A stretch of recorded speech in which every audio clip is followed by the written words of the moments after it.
In the Morning Buzz, we want to start with the big Supreme Court decision. Police need search warrants to search cell phone records. Yeah, and it's interesting because it's clearly legislation trying to catch up to the technology, and but it still hasn't addressed, for example, the NSA. They can still collect all of our data. So while we need a warrant now to go through your cell phone. Well, you know, I completely understand. I mean, we're walking around with our lives basically in these little devices that we accidentally leave here and there. And then police, you know, they can, if you get stopped, they can quickly just do a quick search, and they've got your whole life in front of them. Right, it's not just a phone, it's a camera, and it's an email source and text and everything Bank else. accounts. Right, it's like a Rolodex. Things. But you know, I agree with you on the whole NSA thing. You know, I mean, I don't want all of this data collected and, you know, all of our stuff without any kind of determination, search warrant or anything.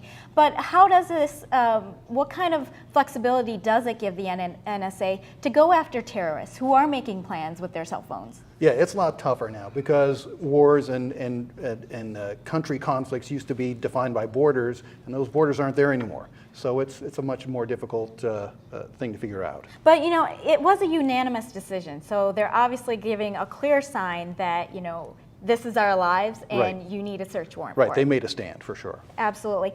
Now, I wanted to talk to you a little bit about my favorite artist out there is Sting. Right. He was the leader for the rock band Police. And he made a statement out there, which a lot of wealthy people have made, that he's not going to leave his $300 million inheritance to his kids. I think he has like 6 kids.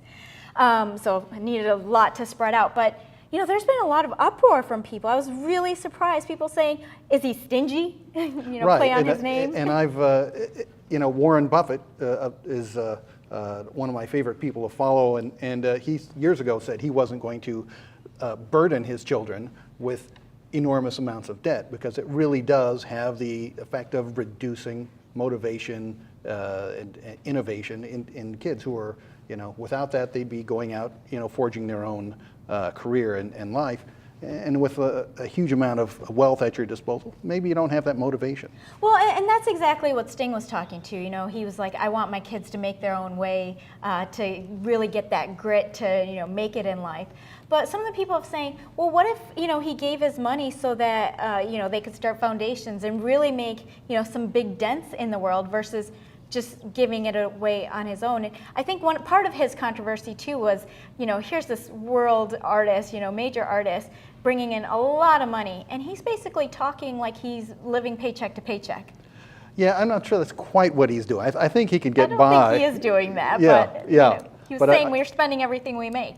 Yeah, but I think a lot of that goes to social causes. I know he's very active in environmental causes and other things for the social good, so I'm not sure I'm on board with all the criticism. Me neither, but he sure did get it.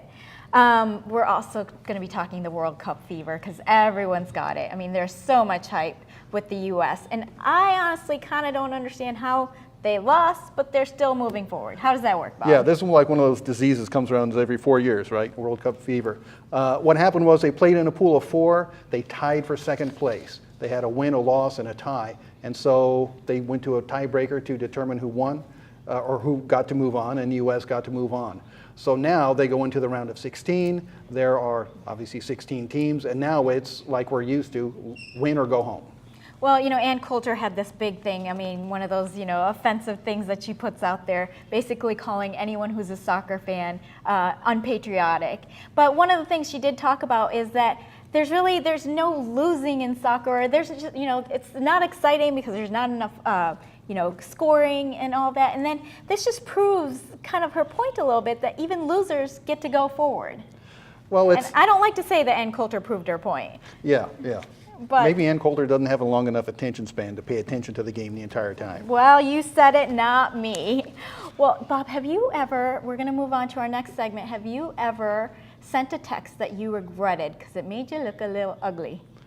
I have occasionally sent a text to a recipient who was not intended.